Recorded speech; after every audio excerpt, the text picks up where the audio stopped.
हरे कृष्ण। समय बहुत जल्दी गड़ी गड़ी चली। फाल्गुन मास जाइकी चैत्र मास आसीगलानी। चैत्र मास कृष्ण पक्ष एकादशी को पापमोचनी एकादशी बोली कहुए।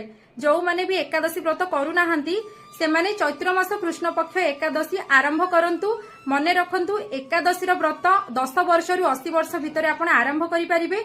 आ एकादशी व्रत आरंभ करिवा पई कोनोसी मासर आवश्यकता नाही कि कोनोसी पक्षर आवश्यकता नाही। आपण जेतेबेले चाहिबे एकादशी व्रत आरंभ करि परिबे। से कृष्ण पक्ष हो किंबा शुक्ल पक्ष हो। आपण माने जदि अजाणतरे किछि पाप करी अनुताप करूचंती ताहाले आउ लेट काहेकि एप्रिल मास 5 तारिख रे आसुथिबा पापमोचनी एकादशी व्रत आपण माने करंतु। समस्त पाप को हरण करुथिबार व्रत पापमोचनी एकादशी।